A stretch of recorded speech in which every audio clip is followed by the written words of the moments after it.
Shalom, selamat pagi umat-umat Tuhan. Renungan pagi pada tanggal 23 Februari 2026 berjudul Pelajaran Tambahan pada Restorasionisme. Sebelumnya mari kita berdoa. Bapa kami yang di surga, terima kasih atas firman-Mu yang menjadi dasar iman kami.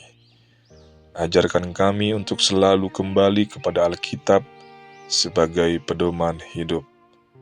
Bukakan pikiran kami agar memahami rencana pemulihan-Mu bagi umat-Mu. Di dalam nama Yesus kami berdoa dan mengucap syukur. Amin.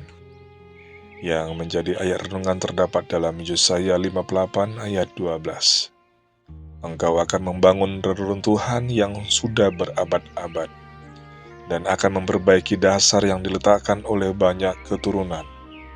Engkau akan disebutkan yang memperbaiki tembok yang tembus, yang membetulkan jalan supaya tempat itu dapat dihuni.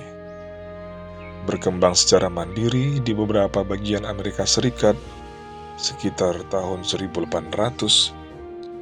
gerakan restorasionisme atau penganut ajaran pemulihan dalam konteks Daniel 14 ayat 8 bertujuan untuk mereformasi gereja-gereja dengan memulihkan semua ajaran perjanjian baru. Para penganut gerakan restorasionisme menolak pandangan bahwa reformasi adalah sesuatu yang baru terjadi pada abad ke-16.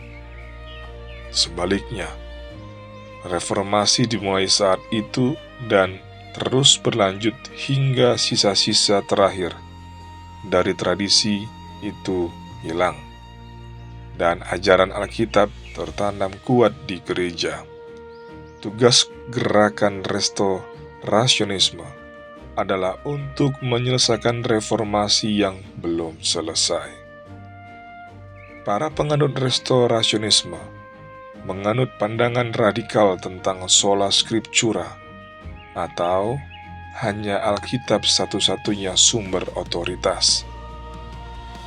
Mereka menginginkan bukti dari Alkitab untuk setiap argumentasi yang mereka sampaikan.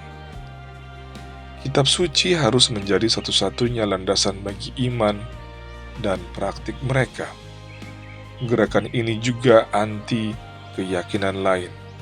Pernyataan populer di antara para penganutnya adalah bahwa kami tidak memiliki keyakinan lain selain Alkitab itu sendiri.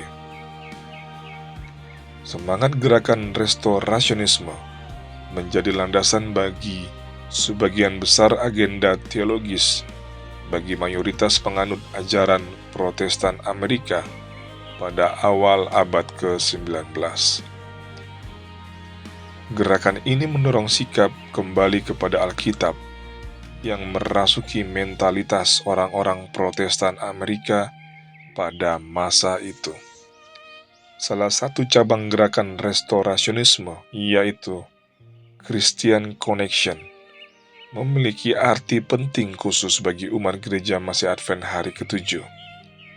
James White dan Joseph Bates, 2 dari 3 pendiri Advent, adalah anggotanya. Kedua tokoh itu membawa 2 hal ke dalam Adventisme, yaitu filosofi Christian Connection yang berorientasi pada Alkitab, serta dorongannya untuk mengembalikan semua ajaran Alkitab yang hilang kepada gereja. Mereka yakin bahwa pemulihan semacam itu harus terjadi sebelum kedatangan Kristus yang kedua. Pandangan restorasionis terhadap sejarah terus mempengaruhi Adventisme dewasa ini. Salah satu contohnya adalah kata-kata pembuka pernyataan kepercayaan fundamental denominasi tersebut, yaitu umat gereja Masih Advent hari ke-7 menerima Alkitab sebagai satu-satunya dasar keyakinan mereka. Lebih jauh lagi, buku Kemenangan Akhir karya Ellen G. White dibangun di atas pola restorasionisme, menelusuri pemulihan ajaran-ajaran Alkitab yang hilang pada abad-abad awal kekristenan, dimulai dengan reformasi dan meluas hingga akhir zaman. Sebagai umat gereja Advent hari ke-7, kita dapat bersyukur bahwa kita termasuk dalam gerakan yang memiliki dasar yang kuat dalam kitab suci. Yang menjadi kesimpulannya, Tuhan terus bekerja memulihkan kebenarannya sepanjang sejarah. Ia memanggil umatnya untuk kembali kepada Alkitab sebagai dasar iman dan kehidupan. Pemulihan rohani bukan hanya peristiwa masa lalu, tetapi perjalanan iman yang terus berlangsung sampai kedatangan Kristus kembali.